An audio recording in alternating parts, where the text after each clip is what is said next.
on the turf. On a 4-race win streak, Star of Cozine, the 4-5 pick.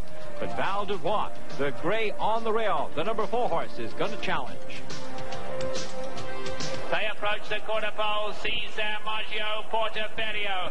Val Dubois crying out for room. Star of Cozine on the outside. They come for home. Portaferio running a big one. Val Dubois now getting out though, and Star of Cozine there as well. Val Dubois now kicks it in between horses, and Val Dubois has the quicker acceleration. Star of Cozine gained though. He's chasing him though, but at this distance it's going to be Val Dubois. Val Dubois, a length and 3/4 for Star of Cozine. Cesar Maggio was third. The gray Val Dubois comes up on the inside for the victory in the El Rincon. And wins like a horse who's used to doing that. But in fact, this is his first victory in over a year and a half. And it ended Star of Cozine's 4-race winning streak. Here's Val Dubois in action, the son of Balifa, trained by Bobby Frankel for owner Edmund Gann. And they're off. All coming away to a good start. That Storm Tower racing right out for the lead with Cherokee Run on the far outside. Evil Bear moving up. Bert's Bubbleator settles into 4th. Alongside Dry Bean is 5th. Then it's Boundlessly and Kissin' Chris along the rail. They race past the stands into the first turn, and Storm Tower has the lead with Cherokee Run right alongside 2nd. Evil Bear swinging wide in 3rd with Bert's Bubbleator on the inside 4th. Dry Bean goes along in 5th, and it's Kissin' Chris in 6th, and Boundlessly is the trailer. Straightening away into the backstretch, Storm Tower still in command. Now Bert's Bubbleator moves up on the inside the challenge. Cherokee Run right alongside in 3rd. Dropping back a bit now is Dry Bean. They straighten away down the backstretch, and Bert's Bubbleator now charges through to engage Storm Tower for the lead. A gap of 2.5 lengths to Cherokee Run in 3rd. Kissin' Chris now moving strongly in 4th. Dry Bean is 5th. On the outside, a Boundlessly now beginning to move up. Evil Bear has dropped out of it. They round the turn, and it's Storm Tower now getting to the front. On the outside, Kissin' Chris charging up 2nd, going after the leader with Cherokee Run also beginning a move in 3rd as Bert's Bubbleator drops back 4th. Rounding the turn into the home stretch. On the lead, it's Storm Tower. On the outside, Kissin' Chris. Storm Tower in front. Kissin' Chris now charging up on the outside, and it's Kissin' Chris from the outside now getting ahead in front. Storm Tower is still right there, but Kissin' Chris now begins to draw away. Kissin' Chris now opening up a length and a half with Storm Tower settling for 2nd. It's Kissin' Chris in the Haskell. The multiple Eclipse Award-winning owner, Louisiana's John Franks, jumps back into the racing spotlight as his 3-year-old Kissin' Chris wins the Grade 1 Haskell by 2.25 lengths. Trained by David Bell, ridden by Jose Santos, Kissin' Chris, a late addition to the Haskell field. The John Franks homebred in Florida by Chris S. out of the mare Toe. They're all in line. 4-5 for Bertrand. And they're off. And Bertrando toward the inside goes for the early lead. Snappy Landing is right there. And between them, Berkeley Fitz. Now Berkeley Fitz on the outside and Bertrando at the rail. Bertrando has a slight lead with Alex Solis aboard. Berkeley Fitz on the outside 2nd. Then it's 3 back and 4 of them across the track are battling. And on the inside with the black cap, Devil His Due gets through and takes 3rd. Bertrando a bit wide there on the first turn. Back on the front end, it's Bertrando in front by a neck. Berkeley Fitz on the inside is 2nd, and then it's 4 lengths farther back, and Snappy Landing is 3rd ahead. Devil Is Due is 4th, a half. On the outside, the Great Colt Pistols and Roses is 5th at this point, about 7.5 from the leader.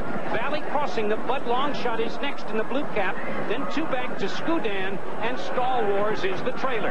The half in 46 and 2 as they continue down the backstretch, and Bertrando has the lead. He has not been asked for a big run yet. Alex Solis has him in hand and has him in front by a length, but here comes Devil Is Due with a quick burst of speed. Devil Is Due with Herb McCauley up to challenge, and flying on the outside, there's the Bud Longshot. Valley Crossing, he's 3rd and going right with the favorites. Around the far turn, it's Bertrando on the inside, but now Devil Is Due is right there at his neck. They're stride for stride, racing as a team. Devil Is Due on the outside, Bertrando at the rail, and the Bud Longshot 3rd in the middle of the racetrack. Valley Crossing is 3rd. As they straighten away in the stretch, it looks like a 3-horse race to the wire, and Devil His Due has the lead by 3 parts of a length.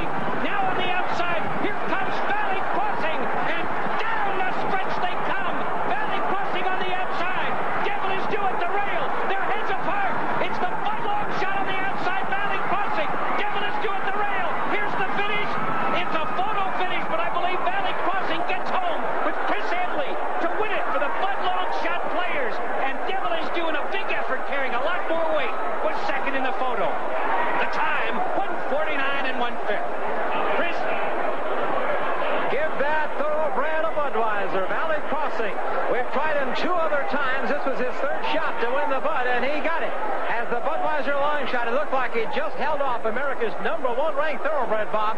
Devil Is Due to win the Island. A courageous performance. As exciting a race as you'll ever want to see.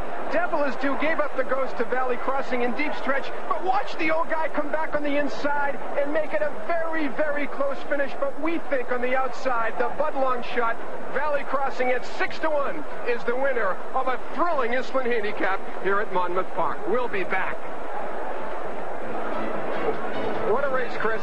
Absolutely, Bob. 1:49.1, the unofficial time. Here you see him as they turn for home. Chris Antley aboard the unofficial winner of the 1993 Philip H. Island Handicap at Monmouth Park. That is Valley Crossing. He went off at 6-1 and went off as our Budweiser long shot. And what a stretch duel he had with America's #1 ranked thoroughbred, Devil Is Due. There you see the time for the mile and an eighth, 1:49.1. Bertrando, the race favorite, finishing third. Let's take another look with Dave Johnson at the Bud Long Shot pit. Well, he was a little bit closer than usual down the back stretch, and here is where he joined the two favorites nearing the 3/8 pole. At this point, Herb McCauley riding Devil Is Due, and let's make mention that Devil Is Due carried 10 pounds more than Valley Crossing, got to the front. A strong right-handed whip by Chris Antley on the outside. Bertrando in the meltdown at the rail. And here's the finish as McCauley looks over, and there is, I don't think, anything that he can do. Now, as they approach the wire, don't blink, finish. Antley with a strong left-handed whip at this point. McCauley on the inside, and game with Devil Is Due. But the photo finish goes to Valley Crossing. This Bud's for you. Valley Crossing picks up 10 points in the ACRS for the victory. He had 14, was in fourth coming into this race, so that jumps him up with 24 points now. And he will really make a move up in those ACRS point standings. As you see the results official on the board, the return for the Bud Long Shot winner, $14.60, $5.60, and $3. Devil Is Due, $4.40 and $2.80. The favorite Bertrando running third at $2.40, and a 4.5 exacta here at Monmouth returns $50 and 40 cents. Let's take a look at the winning thoroughbred again. There he is, the 5-year-old Valley Crossing by private account out of the His Majesty sire Chick and Sassy, the mare. Robert Meyerhoff, the owner. Dick Small, the trainer. Chris Antley, the winning rider. All right, Chris, thank you very much. Chris, it was you and Herb McCauley, a couple of buddies from New York, eyeball to eyeball, and you were the best man today. Well, you know, Devil Is Due around the turn. A lot of times he's gotten away from this horse, and this horse hasn't been able to catch up. And I figured if I could stay close enough and just be within striking distance as we straighten away, because this is a short stretch, maybe I could run him down and get there. And it worked today. He's such an honest horse. Usually gets a piece of the pie. Hadn't run a race in over a year, so this got to be a big surprise. So a pleasant one for Mr. Small. Well, anytime you win one of these, it's a surprise and it's pleasant. So I'm happy, and I'm sure Mr. Small is. Good job. Thank you. All right, Chris Antley aboard the winner, Valley Crossing, by a nose over Devil Is Due in a thrilling rendition of the Island Handicap here at Monmouth Park. Chris? We're going to update the points after 7, we should say, of the 9 ACRS events now. Devil Is Due still holds the lead with the second place finish, 31. But look at Valley Crossing. He's jumped from 4th to 2nd, 24 points. Pistols and Roses third with 20. Then Missionary Ridge and Bertrando. Dick Small, congratulations. What was the difference today after the Suburban loss? Well, he ran a real good race here today. He was a little flat at the end of the Suburban. I'm not really sure why. It could have been the distance, perhaps the track. But he ran a real good race here today. Congratulations, Dick. He is the trainer of Valley Crossing, our upset winner today of the Island. Looking ahead for us, quarter horse racing coming up tomorrow. Getting the presentation from Mrs. Philip Island, winning the Island Handicap. American Chances, a $175,000 Keeneland sales purchase. As Niall mentioned, a multiple graded stakes winner. He's earned over $500,000, but in this field, those credentials still make him a cut below the rest of them. And his jockey is Kentucky-bred Cajun jockey Larry Melanson. And here is Best Pal. 2 excuses, if you will, for him in the Santa Anita Handicap. He did lose a shoe, and Gary Jones admits to giving DeSormo bad instructions, telling him to take back no matter what. Well, the pace was slow, and they got burned. DeSormo will probably be a bit more aggressive this afternoon. Famed Devil is a $55,000 Keeneland purchase. Not much to like here, really, but he does come from one of America's winningest stables, that of John Franks. Famed Devil will run well over this track. He has run well over this track, but not against these kind of horses, and Shane Romero is his pilot today. Conveyor, New York-based stakes winner, trained by D. Wayne Lucas. He's won this race twice before. His best chance for victory here seems to be if he can steal away on an easy lead. And his jockey is Cesar Bassano. He's an apprentice jockey, but he can't claim that apprentice allowance today because this is a stakes race. And Sand Lizard from that powerhouse Loud Lolly has a huge number, does that stable of 3-year-olds, but they're very, very limited in older horses. The Arkansas outfit represented here was Sand Devil, who's won 3 of 4 lifetime, Sand Lizard, I should say, won 3 of 4 lifetime starts, but he's never even run in a stakes race. And Pistols and Roses, number 6, won the Bluegrass last year. Then he was 16th behind Lil E.T. in the Kentucky Derby. If he wins today, he would be the only horse in the handicap division with 2 grade 1s. In my book, that makes him number 1. If he wins today, Iberto Castillo Jr. is paired with him once again. And Lil E.T. currently ranked 2nd in the country in the TRC poll. He's 2 for 2 impressively over this strip. A win today, and he'll be number 1. He's owned this track this year, and his jockey has owned this track for 10 years. In fact, Pat Day will win his 11th straight Oaklawn riding title this season. Senor Tomas, a $75,000 Keeneland purchase, a well-beaten third to Lil E.T. in the Razorback. He really hasn't been close to victory since his shining moment last year when he won the Super Derby at 28-1. And his rider is Aaron Ryder. And Z Ruler, a solid closing second to Lil E.T. last time out. He's the strongest closer in the field and may need some help in the form of fast early fractions to help his chances. Garrett Gomez, one of the top local jockeys here, he won 3 races yesterday, is aboard Z Ruler. And Jovial, very dangerous. He lost the big cap by a mere length and 3/4, and that was after a wide trip, very wide indeed, 6 wide into the stretch. And he has a new jockey today, the redoubtable and very experienced Eddie De La Husa. Chris. Well, it's my pleasure to be here with them. And there's Best Pal at 3-1. All the others big prices now. And we'll take a look at the favorite. Lil E.T. is now even money, and Jovial at 4-1. Well, as always, we're looking for value in a field. That means it's time to find our Budweiser long shot. The Oaklawn Handicap is Z Ruler. And we base our selection primarily on his last start, which came after a 4-month layoff. It was the mile into 16th Razorback. Z Ruler occupied his usual spot near the back of the pack in the early going. He closed well, but fell short of the victorious Lil E.T. by a diminishing length and a quarter. Today, he'll have the benefit of that seasonal debut, plus an extra 16th of a mile. And from trainer Donnie Von Hemel, some extra motivation, after it was suggested that Z Ruler set Lil E.T. up perfectly for the arrival of the big horses. Well, that did kind of hit us the wrong way, but comments don't matter. It's the way your horse runs on Saturday is what matters. Never one to let go of the bone, Von Hemel thinks Z Ruler can run with the big boys that are here today. And those are the reasons we think Z Ruler could be the winner as the Budweiser long shot. Z Ruler's a good price, too. Look at that. 14-1 for the Budweiser long shot. And keep an eye on those silks, the light blue. And there's Marty McGay's choice, Best Pal, going into the starting gate. Now he is the defending champion and is the second choice. Our stakes and track record for this Oaklawn Handicap is one and the same. Snow Chief in 1987, 146-3. As they load, we'll go to the top of the stands. The man who'll call the handicap for us, Tom Durkin. And breaking from post position number 7 will be Lil E.T. We talk about the idiosyncrasies of Best Pal. Lil E.T. also a little idiosyncratic.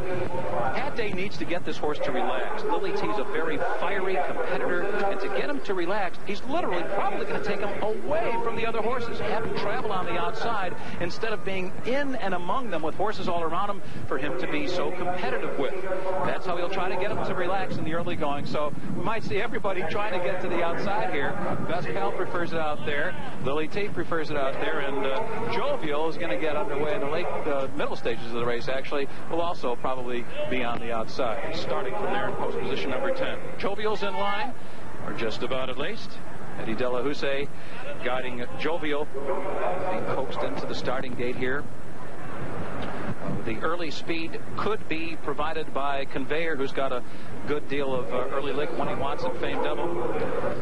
And here is Jovial once again balking at the starting gate, but without too much trouble goes in. Ready for the start.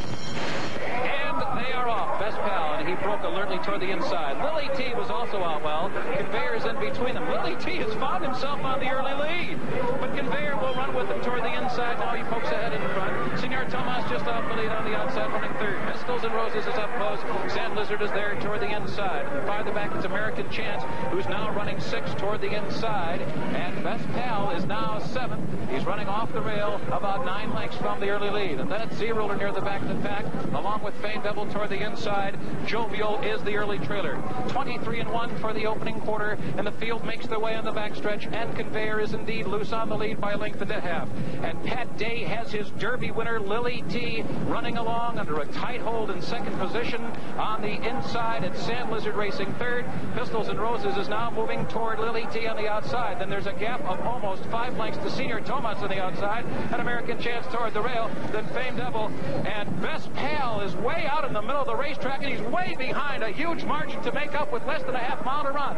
The half one in 46 and 4/5 seconds, and they're rounding the far turn. Conveyor off the rail, short lead. Lily T, a powerful presence now, and it is Lily T with a short lead as they round the far turn. Conveyor is right there. Pistols and Roses is put to a pull-out drive on the outside, and then there's a break of 3 lengths to Sand Lizard, and he is toiling now. And then farther back, American Chance.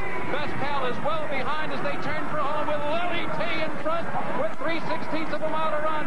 Lily T under a hand riding by Pat Day, leading by 3 as they come to mid-stretch. Pistols and Roses is there. Jovial is coming late on the extreme outside. The final furlong here. Lily T in front. On the outside, here comes Californian Jovial, and he runs by, and he wins. Jovial from well out of it to defeat the Derby winner, Lily T.